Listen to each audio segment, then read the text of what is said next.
Bon, je vais avoir le plaisir de faire la preuve de ce théorème. Alors, pour faire la preuve de ce théorème, je vais en fait montrer un résultat. Mon idée, c'est quand même de faire une récurrence sur la formule. Donc, prendre une formule de E et de faire une récurrence sur la formule. Mais pour le prouver, je vais généraliser un petit peu cette récurrence et je vais considérer une formule arbitraire qui est de la forme pour tout x phi, bon, purement universelle, hein, où phi et les variables libres de phi sont contenues dans x. Et je montre que pour tout sigma, donc là, une affectation des variables dans les termes, j'ai que h sigma satisfait phi, c'est-à-dire quel que soit le choix que je fais pour les variables quantifiées universellement dans le choix de termes que je fais pour les variables quantifiées universellement, h sigma satisfait phi, si et seulement si m sigma m satisfait phi. Alors ici, ce sigma m, qu'est-ce que c'est? Ben, les termes, je peux les interpréter dans la structure m. Les substitutions, ici, l'affectation des variables à des termes, je peux aussi prendre l'image homomorphe des termes dans la structure M, et j'obtiens l'affectation sigma m. Plus formellement, sigma m, c'est l'application qui à x associe l'interprétation de sigma de x dans M. Donc c'est ça la définition de mon crochet sémantique. Ici, ce crochet sémantique, c'est juste l'image homomorphe. Comme par le terme de Birkhoff, il y a un unique homomorphisme de T de F dans l'algèbre sous-jacente à M, eh bien c'est l'image homomorphe de ces termes que j'ai ici. OK ? Et alors ce résultat-là, je le démontre par récurrence sur la formule phi.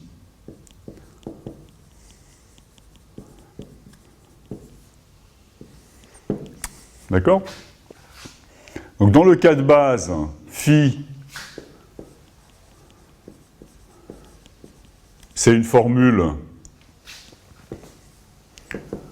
P de U1 UN, une formule atomique, dans laquelle U1 UN, cette fois-ci, ils peuvent contenir des variables. Donc U1 UN, ce sont des termes de T, F et X, les variables libres de phi. Alors pour ce cas de base, je vais utiliser un lemme, que je ne démontre pas pour ne pas briser le cours de la démonstration, qui va en fait me régler le compte du cas de base. Ce lemme me dit que si j'ai de manière générale une structure S arbitraire,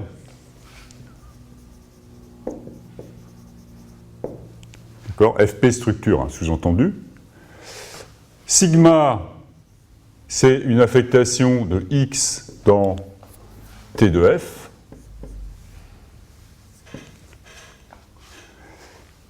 Et à ce moment-là, et P de U1 UN, c'est une formule atomique telle que dont les variables libres sont contenues dans X. Alors, H, la structure de Herbrandt que je considère,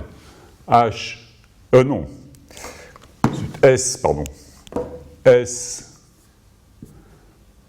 sigma S satisfait P de U1 UN, si et seulement si S satisfait P de U1 sigma, UN sigma. Bon, je vous fais remarquer, alors qu'est-ce que c'est que... Je vais relire ce lemme-là.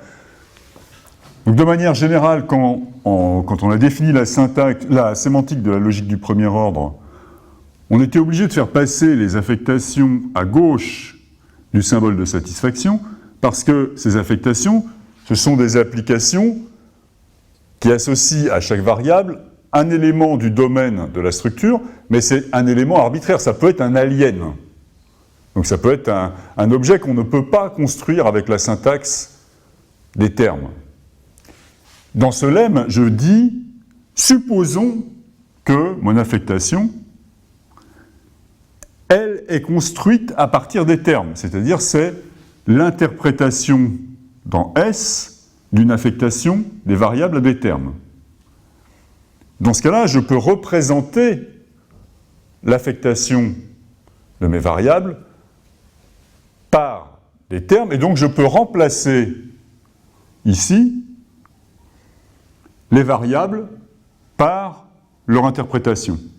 De manière générale, je ne peux pas le faire si sigma envoyait une variable vers un alien.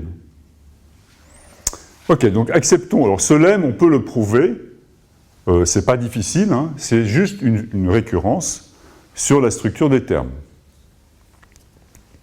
Donc dans le cas des variables, on va juste utiliser la définition de sigma, l'interprétation de sigma, et ensuite on fait une récurrence, on utilise la propriété d'homomorphisme. Mais on l'accepte et on continue.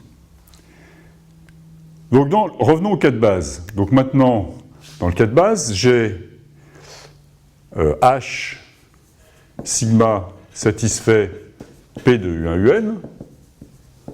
Si et seulement si, j'utilise ce lemme-là. Si et seulement si, et cette fois-ci, crochet l'interprétation dans H de sigma, c'est sigma elle-même, puisque H c'est une structure dans laquelle l'ensemble, le domaine de l'algèbre sous-jacente, c'était de F lui-même. Donc si et seulement si, H satisfait P de U1 sigma, UN sigma. Ça c'est le lemme.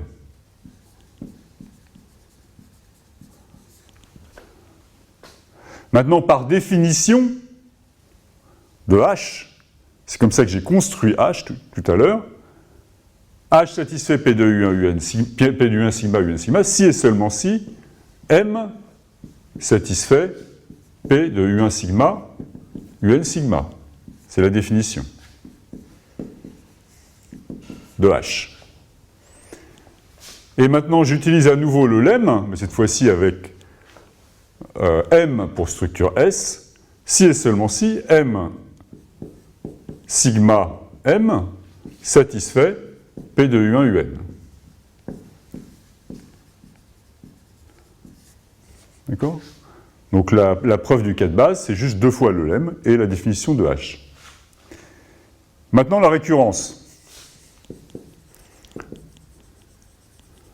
Donc, comme vous constatez, il y a un petit espace ici à la fin, seulement, donc je vais traiter seulement un connecteur logique. Évidemment, il faudrait que je fasse la récurrence pour tous les connecteurs logiques et ou non impliques.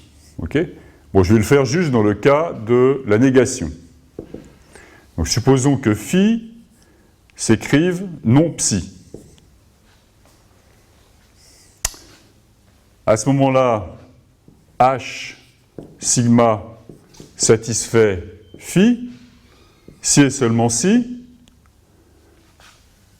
H sigma ne satisfait pas psi.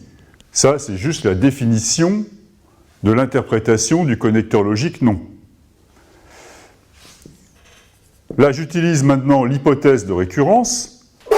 Si et seulement si, M sigma M ne satisfait pas psi. C'est l'hypothèse de récurrence. D'accord ? Et maintenant, par définition de l'interprétation du connecteur non, si et seulement si, M sigma satisfait phi.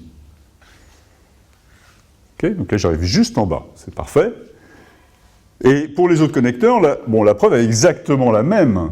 Hein. Si j'ai phi égale psi1 ou psi2, H sigma satisfait phi, si et seulement si H sigma satisfait psi1 et H sigma satisfait psi2, j'applique 2 fois l'hypothèse de récurrence et je réutilise la définition de l'interprétation du connecteur logique E. Pareil pour tous les connecteurs logiques. Donc en fin de compte, qu'est-ce que j'ai prouvé?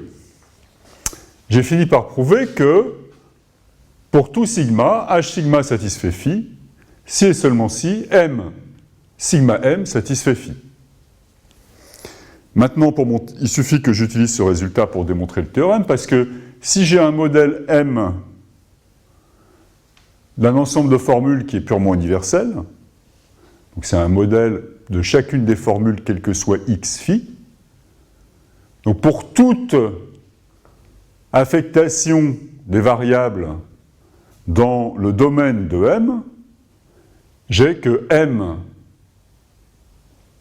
sigma satisfait phi.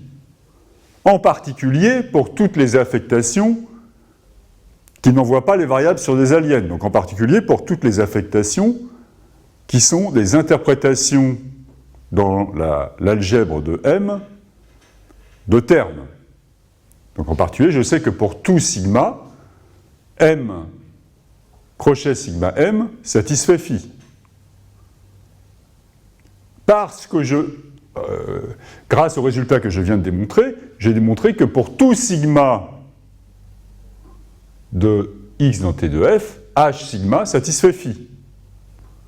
Et donc par définition de l'interprétation du quantificateur universel, j'ai que H satisfait pour tout x phi.